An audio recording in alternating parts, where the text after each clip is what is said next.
习会，川普的亚洲行即将要登场了。对于未来世界的一个大局会产生什么样的变化呢？今天带你一块来看。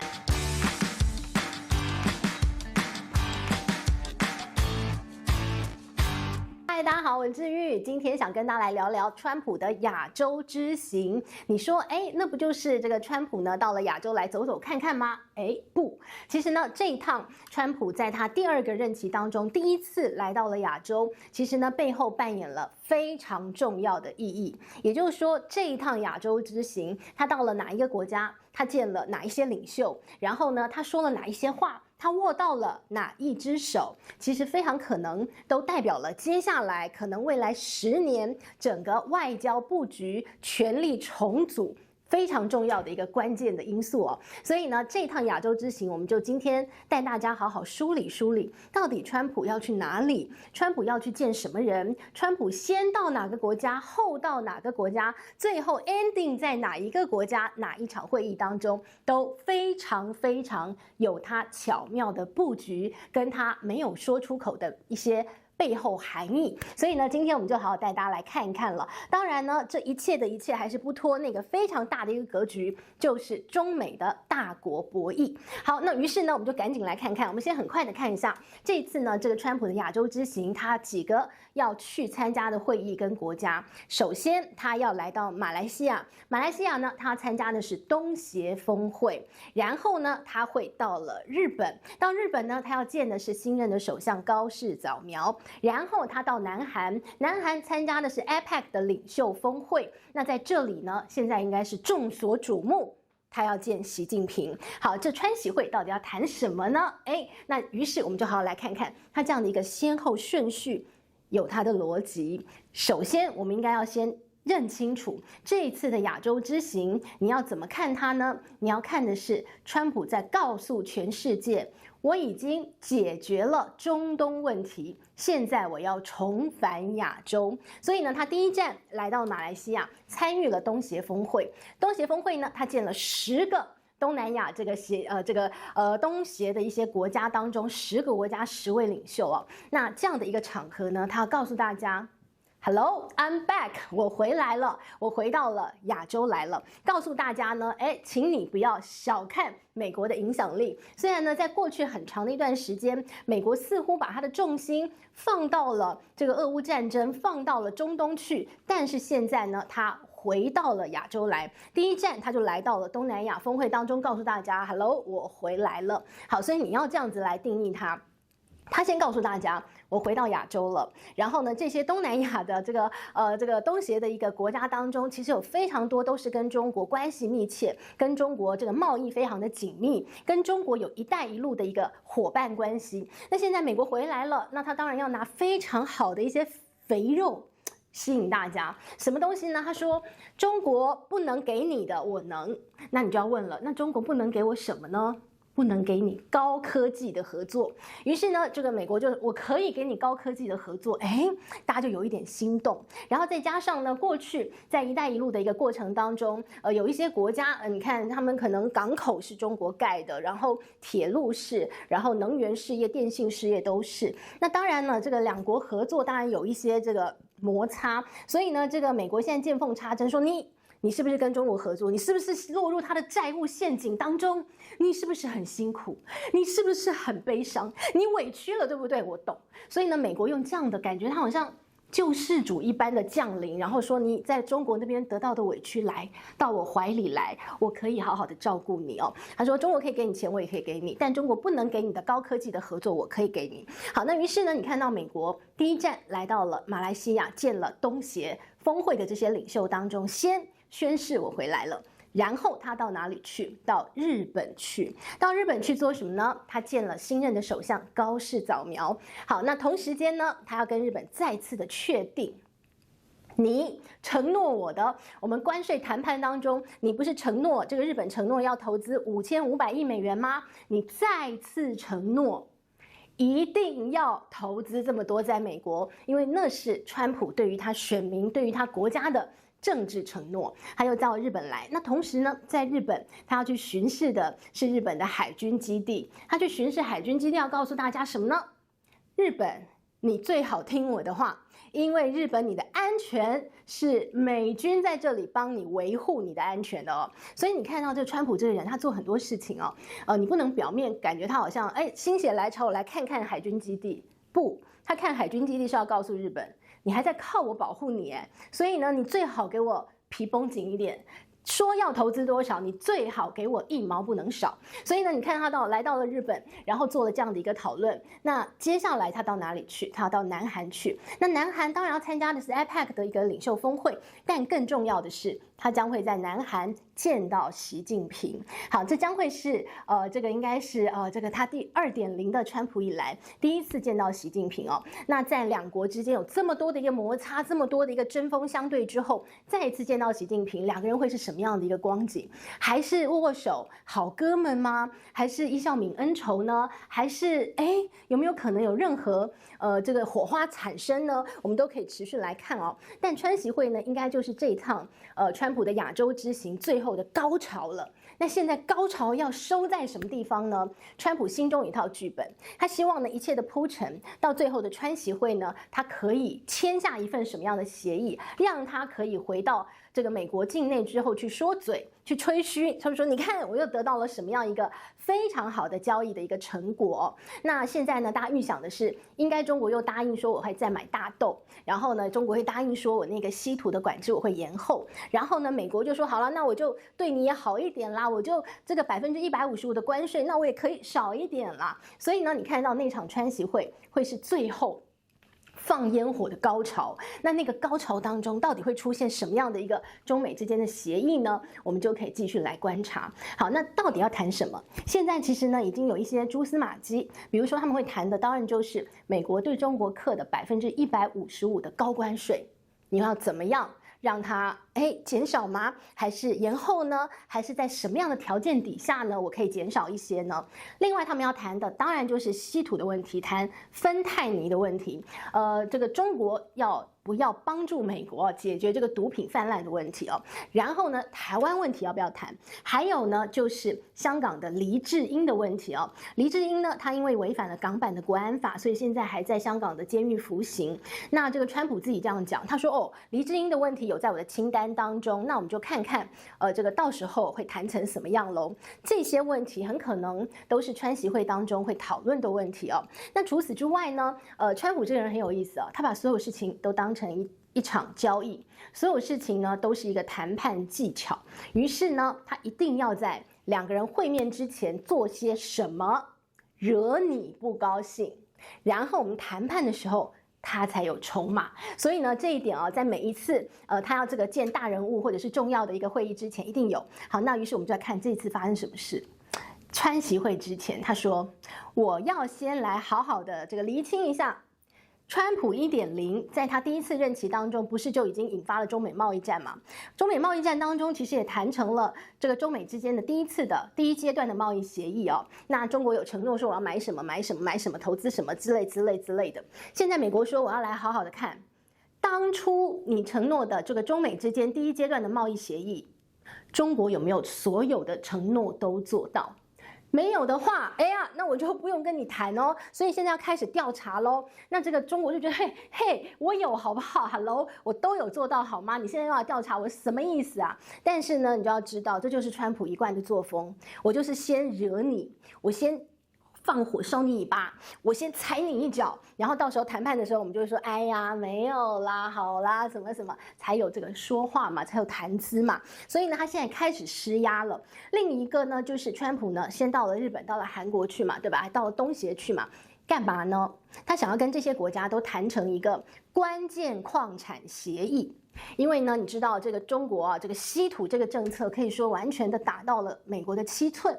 美国也非常清楚的知道，在这场晶片大战、科技大战当中，其实很重要的一环就是原物料供应的安全。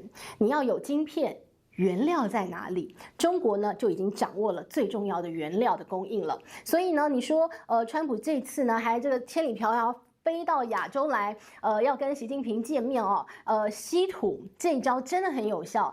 当然美国有很多他想的这个方法，要怎么样绕道，要怎么样解决，那些呢都不是一触可及的。现在呢，迫切就在眼前。如果今天中国真的断掉了所有的稀土供应，可能明天美国就真的倒大霉。所以呢，美国没办法，我要好好来解决这个问题哦。所以呢，他现在先要给中国看说，我已经开始在铺陈了，这招你可以威胁我，但是你可能就威胁我这几年，因为之后我就会解决这个问题。所以你看到美国现在到处去找那些有矿产的国家，找那些有技术可以提炼稀土矿产的国家，他去找日本，日本的原物料纯度提炼最厉害，他去找日本，他找南韩，然后呢他找澳洲，很可能有非常多的矿产，找这些国家他要签署一份关键矿产协议，可能不是明天就解决，但是呢，说不定5年、10年以后可以解决这个问题吧。我脖子被你捏住5年、10年，我不可能20年后还要被你同样一招卡脖子吧。所以美国现在在铺陈未来。好，那我们就看到了现在啊，这一切的铺陈，一切的惹你，就是为了川习会要跟你好好谈判嘛。那我们就来看看，在这个世界不一样之后，中国现在做什么样的因应呢？中国接下来会有一个这个“15-5”计划，第15个5年计划，2026年到2030年，这个是每4年一次哦，这个中国的4中全会，它就会对接下来的5年的国家的一个经济发展会有一份蓝图的一个计划。那这个“15-5”规划呢，现在已经大致出炉了。好，这个“15-5”规划你就看得出来说，在面对外部的一个压力这么大的时候，你看到这些经济规划，你大概可以看到它的整合状况，就是要强化中国自己内部的一个内循环哦。中国是一个很大的市场，所以呢，它只要把这个内循环搞定的话，它还是可以某种程度上维持整个经济的一个量体嘛。所以我们来看到它这个有7大的经济发展的目标，当然首要的就是高质量的发展，然后呢，包括了科技一定要自立自强，然后他说我的这个能源安全很重要，粮食安全很重要，金融的稳定也很重要，国防的自主也很重要，所以呢，这些就是未来中国要发展的一个蓝图了哦。那你就看得出来，其实归纳当中有2大很大重点，一个就是科技创新，科技要自立自强，另外一个就是要扩大内需，内需非常重要。好，那当然“15-5”规划出来了，能不能办到？也是一个问题哦。我规划在这个地方，我这个你知道，男儿志在远方。好，远方我有一个目标，但你能不能走到那个目标就很重要。现在我们看到这个“15-5”规划出来之后哦，很多的一些这个经济学家就说了，其实有点困难，但是有什么关系呢？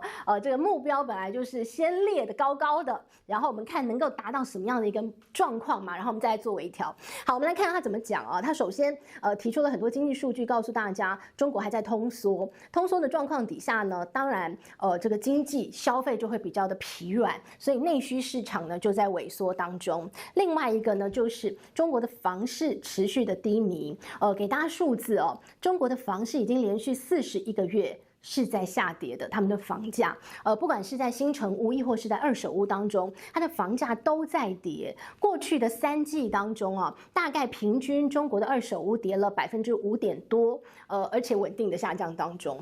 我们来想哦，中国人常讲有土斯有财，一定要买个房子才有心里头安全感，觉得我有一个家的感觉，对吧？好，那现在呢，当房市在萎缩，你好不容易买的一个房子一直在跌价。就问你心里慌不慌？好，你心里很慌的时候，你会做什么事？当然就会减少消费。这就是目前中国因为房市的一个疲软、房价的下跌产生的一个恶性循环哦。当所有的家庭的总资产在缩水，因为房价跌了嘛，总资产在缩水的时候，大家消费呢就会变得更缩手，就觉得我不要买好了，对不对？因为房价在跌啊，我可能以后呢，我的这个要养老就靠那房啊，那房现在价值一直在缩水，那怎么办呢？那我尽量多存点钱，我不要消费好了。所以呢，恶性循环之下，它的一个消费状况、消费力一直在往下降哦。所以呢，你要达成未来“15-5”规划当中，中国每年希望有4%到5%的一个经济成长率，现在看起来很挑战，非常困难。那于是呢，你就看到这个中国它的一个立起来的一个“十五五”的规划，如果很辛苦、很困难要达到的话，那整体的一个经济状况恐怕没有那么样的乐观。好，那于是呢，你就看到了，其实这是2大经济体哦，他们现在在面对自身的问题，然后怎么样出招的一个状况。那但总体而言，跟大家讲，这其实中国、美国他们是2个国家是完全不一样的思路。跟完全不一样的一个谈判的策略哦。你看美国呢就是川普嘛，川普的谈判呢就是你非常清楚的感觉到，他希望在这一次亚洲之行当中，他弹出一朵花来，他要谈一个协议，他一定要这个白纸黑字签一点什么，签一点什么要干嘛？他要回去美国，他开始大肆宣扬说：“你看我搞定了，你看我跟中国怎么样搞定？你看他稀土就不进了吧？你看他就继续跟我们买大豆了吧？”你看到川普的想法都是非常速成，他希望呢可以在他非常高压的一个谈判的过程当中，我给你极高的关税，然后给你极大的一个压力，然后你妥协松口了之后，我们签下一份什么样的协议？短时间之内，川普就可以拿到一个非常胜利的成果，可以去跟他的选民来炫耀。他是非常喜欢用这种杠杆去取得一个短期的胜利哦。但是呢，你观察这一次的中美的一个大国博弈过程当中，中国非常沉得住气哦。中国呢，就是你随便啊，就是你个跳来跳去啊，你这个不断的这个蹦踏跟猴子一样，但是中国就是不回应你，不管你。不理你，好像是这种感觉。为什么？因为中国现在呢，他知道他的底气在于他的原物料的优势，他知道他的制造的优势，我可以用时间跟你换。所以你看到了中国这次非常沉得住气哦，他就是比较长线的思维，比较长远的。我就是卡脖子，我就是原物料，我就是握在手中，然后我就拿它来威胁你。那这个美国希望短效，他非常希望短期的一些胜利成果。那中国现在呢，就是有点。感觉就是有一点慢慢的哦，用时间在跟你拖时间战，然后不变应万变那样的一个概念，慢慢拖长那个时间点哦。所以你看到完全不一样的思维，到底在这样的一个状况底下，双方会碰撞出什么样的一个火花，你真的很难以想象哦。完全不一样的方法，在谈判的时候会变成什么样子？哎。我们也非常的好奇，但是呢，有一个关键点就在于中美之间，现在大家很担心台湾问题很可能也成为美国呢拿出来要跟中国谈判其中的一个筹码，因为现在有非常多国外的一些政治学专家说，当川普这样非常追求短期的成效的时候，很可能把台湾拿出来，然后跟中国去谈判，那用台湾问题去换取中国一些什么样的妥协是非常有可能的。所以你最近去观察，包括了他的一些谈话，还有呢，最近不断的在增加国防预算，很可能都是台湾希望拉住美国，告诉美国说我们有在保护自己这样的一个概念，希望可以留住美国的支持。那当然呢，或许另外一个想法是，我看到了这个华尔街有一个这个报道在讲说，这个很可能台湾政府的一个方法是，就算有一天我们的 B 计划是美国要抛弃台湾了，但是呢，台湾要怎么样保护自己呢？很可能是要告诉北京。这个北京对台动武哦，你要付出的代价比你得到的利益要更多，让北京觉得我这个动武很不值得 ，CP 值很低，这或许才会是一个保护自我、保护台湾的一个方法。那当然了，我们谈了很多次的中美之间大国博弈哦，那台湾到底在当中扮演一个什么样的角色？这一次呢，据说川习会当中，或许台湾也会被拿出来谈，会谈成什么样呢？就让我们继续观察喽。但是呢，不可讳言的，台湾一定会是中美之间大国博弈很重要的一个关键的谈判的一个因素哦。那会怎么谈？美国会把我们当成一个什么样的一个谈判筹码？就让我们持续观察它。好，这是今天帮大家整理的，这个是川普的亚洲之行，很可能影响到接下来整个世界大局的一个变化，我们可以持续来看了。这是今天帮大家整理的这个内容，希望你喜欢喽。我们下回见，拜拜。